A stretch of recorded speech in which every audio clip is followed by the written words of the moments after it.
The storm clouds pressed low over the city the morning she entered the marble lobby, soaked through, trembling, and clutching a wrinkled yellow envelope as if it were the last fragile thing keeping her life from falling apart.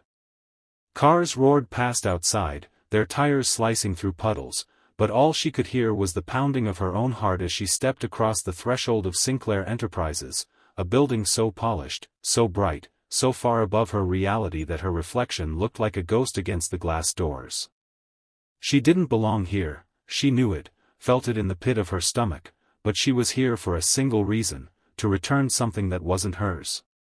Something that had turned up in the thrift store donation bin where she worked. Something she had almost been too afraid to touch. And as she walked deeper into the glowing white lobby, her shoes squeaking with every wet step, her breath shaking with every exhale, she whispered to herself that she had to do this, even if it meant facing the man whose name was stamped on the envelope in bold gold letters, Alexander Sinclair. If you believe kindness still matters, and that second chances can change lives, make sure to like, comment, share, and subscribe to channel name. Your support helps stories like this reach more hearts. Her name was Liana. 27. Tired in ways she didn't show. She worked 3 jobs, barely slept, and carried responsibilities that always seemed heavier than her thin shoulders could support.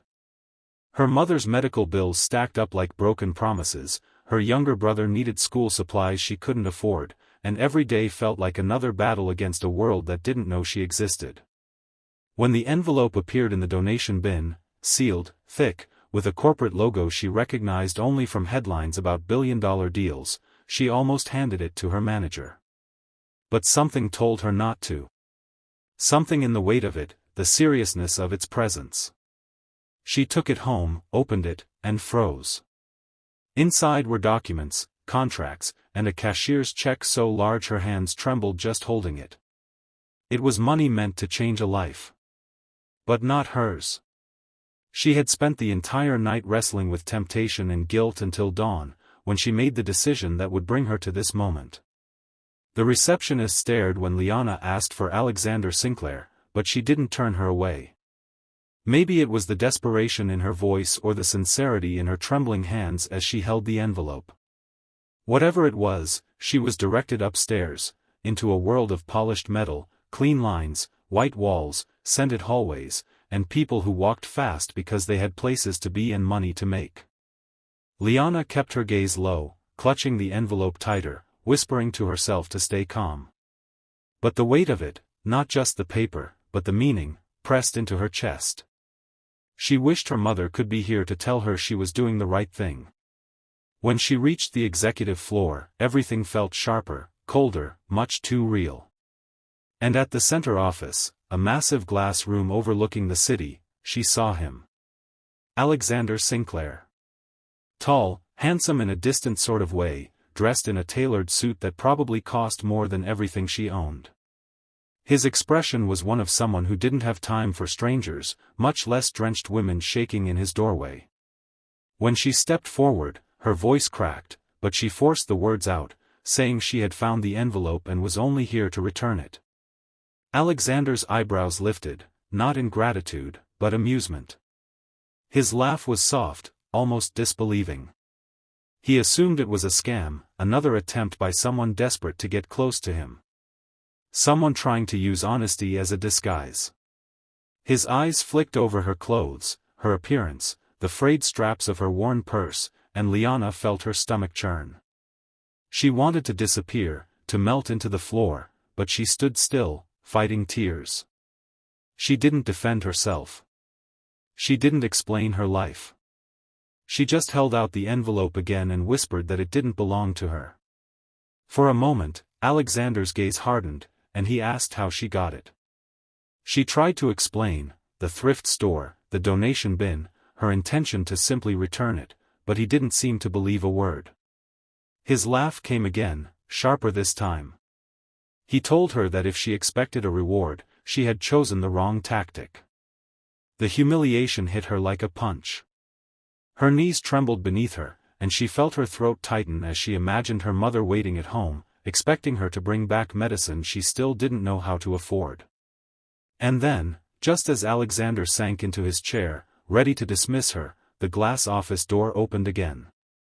A man in his mid-50s, wearing a construction uniform still dusted with drywall powder, stepped in. He looked surprised to see Alexander, but even more surprised to see the envelope. He immediately reached for it, saying it was his, that it had slipped out of his jacket when he donated a box of old clothes to the thrift store near his house. Everything froze. Alexander stopped mid-breath. Liana stood still, stunned. The man continued explaining. He had been saving for years, putting away overtime pay, planning to invest in a small business for his family. That envelope held the future he had worked his whole life for. And Liana, she had returned it without taking a single dollar. For the first time since she entered, the room felt warm. Alexander's expression shifted, not slowly, but sharply, as realization struck him. He had misjudged her. Completely. Utterly. Painfully. His arrogance had blinded him to the truth standing inches away. The truth that kindness still existed. That honesty still lived in people who had nothing but chose to act with integrity anyway. Shame crawled across his face. But Liana wasn't looking at him. She was watching the construction worker's trembling hands and the relief pouring out of his eyes as he clutched the envelope to his chest. She felt something loosen inside her, a small, soft piece of hope that had been tightly wounded for too long. For the first time, Alexander asked her to stay. Not as a suspect. Not as a nuisance. But as someone worthy of respect. He offered her a seat, asked about her life, and listened, truly listened, as she explained her mother's epilepsy, her brother's dreams of finishing school, her exhaustion, her fear of never catching up. And all the while, Alexander watched her with the kind of stunned admiration he never expected to feel. Something shifted that day.